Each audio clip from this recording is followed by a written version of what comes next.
Hello అండి, అందరికీ నమస్కారం. Welcome to our channel happy hearts. నేను మీ శ్రావ్య. సో, ఈరోజు నేను ఇంకొక టాపిక్ గురించి డిస్కస్ చేద్దాం అనుకుంటున్నా అండి. ఈ రిలేషన్‌షిప్ ఏంటంటే పాజిటివ్ రిలేషన్‌షిప్స్ చూస్తాం మనం. ఇందులో నెగెటివ్‌గా ఉండేవి కూడా చూస్తాము. అదేంటంటే వచ్చిన హస్బెండ్ వాళ్ళ వైఫ్ అండ్ హస్బెండ్ వాళ్ళ సిస్టర్ అనమాట. సో, ఈ సిస్టర్ అండ్ వదిన ఇంకా మరదల రిలేషన్ అనమాట. సో, ఈ రిలేషన్‌షిప్ ఎలా ఉంటుంది అనేది మనం జనరల్‌గా డిస్కస్ చేద్దామని నేను అనుకుంటున్నాను. సో, ఇక్కడ ఏంటంటే ఆఫ్టర్ మ్యారేజ్ ఒక అమ్మాయి వచ్చింది అంటే, ఆ అమ్మాయికి ఆ ఇంట్లో కనుక ఆడపడుచు ఉంటే జనరల్‌గా తను ఒక ఫ్రెండ్ అవుతుంది.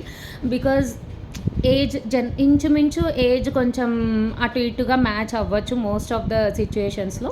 మరీ డిఫరెన్స్ ఉంటే అది వేరే విషయం. బట్ ఇక్కడ ఏంటంటే ఒకవేళ మ్యాచ్ అయిందనుకోండి, నిజంగా ఆ ఏజ్ మ్యాచ్ అయినప్పుడు మనము ఆ రిలేషన్‌కి కొంచెం ఓపెన్ మైండ్‌తో మనం యాక్సెప్ట్ చేసి మంచిగా మాట్లాడి 2 సైడ్స్ నుంచి పాజిటివ్‌గా అప్రోచ్ ఉందనుకోండి, ఈ వదిన మరదల రిలేషన్‌షిప్ చాలా బావుంటుందండి యాక్చువల్‌గా. ఇది నేను నా పర్సనల్ ఎక్స్‌పీరియన్స్‌తో చెప్తున్నా. మా అన్నయ్య, మా వదిన ఉంటారు కదా! మా వదిన నేను చాలా మంచి ఫ్రెండ్స్ లాగా కలిసిపోతాము.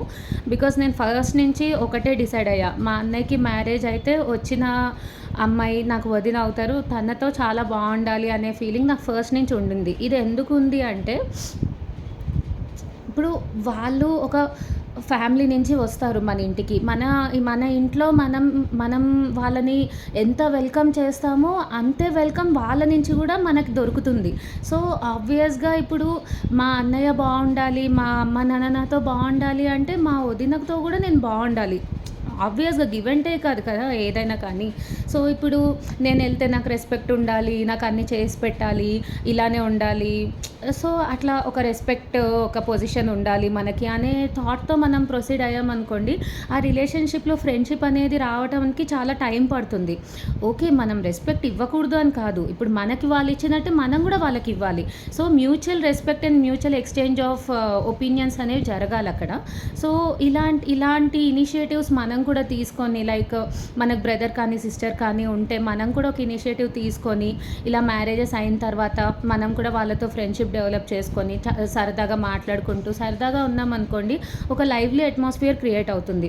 ఇది చేయట్లేదు అని నేను అనట్లేదు. చాలామంది మా ఫ్యామిలీస్‌లో నేను చూస్తున్నాను, ఇంకా ఫ్రెండ్స్ ఫ్యామిలీస్‌లో చూస్తాను. చాలామంది ఫ్రెండ్లీగా ఉంటారు. బట్ ఎక్కడ ఇష్యూస్ వస్తాయి అంటే, ఎప్పుడైతే ఇప్పుడు మన మదర్‌కి, మన వదినకి ఎప్పుడైనా ఇష్యూస్ వచ్చినప్పుడు మనం జడ్జ్‌మెంటల్ అయిపోతాం. మా అమ్మాయి కరెక్ట్ అనే ఫీలింగ్‌లోకి వచ్చేస్తాం కదా! కరెక్టే, అమ్మ కరెక్ట్ అయ్యి ఉండొచ్చు, అక్కడ వదిన కూడా కరెక్ట్ అయ్యి ఉండొచ్చు. సో, ఆ 50-50 పాజిబిలిటీ అనేది కూడా మనం కన్సిడర్ చేసుకొని, ఏదైనా మనం వదినకి చెప్పుకోగలిగితే పాజిటివ్‌గా మంచిగా మాట్లాడి చెప్పొచ్చు. అండ్ మన మదర్‌కి కూడా చెప్పుకోగలిగితే మన మదర్‌కి కూడా చెప్పుకోవాలండి. ఇది ఎందుకు చెప్తున్నా అంటే, ఇప్పుడు తను డైరెక్ట్‌గా మాట్లాడలేకపోవచ్చు జనరల్‌గా. కానీ మనం మన మదర్‌తో డైరెక్ట్‌గా కమ్యూనికేట్ చేయగలుగుతాం. మనం తనకి ఎక్స్‌ప్లెయిన్ చేయగలుగుతాం. అమ్మ అలా కాదు, మా ఏజ్‌లో ఇలా కూడా ఉంటారు. అందరూ ఇలానే ఆలోచించాలని కాదు. తన స్టైల్ అదమ్మా, తనకి అలా అలవాటు ఉంది.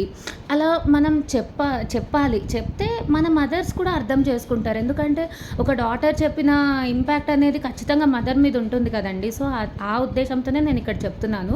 అండ్ ఇది నెగెటివ్‌గా ఎప్పుడు తీసుకోకండి. I am just speaking positive in this video. A video చేసినా కానీ నేను నెగెటివ్స్ కంటే ఎక్కువ పాజిటివ్స్ మాట్లాడడానికే నేను ట్రై చేస్తున్నాను. బికాజ్ మనం ఎప్పటికైనా ఆ రిలేషన్‌ని స్ట్రెంథెన్ చేయడానికి ట్రై చేయాలి కానీ డెటోరియేట్ చేయడానికి ట్రై చేయకూడదు. సో, ఒకసారి ఎవరైతే సిస్టర్స్ ఉంటారో, సో వాళ్ళ వదినలతో ఎలా ఉంటారో ఒకసారి కామెంట్ చేయండి. అండ్ ఆ ఫ్రెండ్లీ రిలేషన్‌షిప్ ఉన్న వాళ్ళు కూడా ఒకసారి కామెంట్ చేయండి. And try to be open.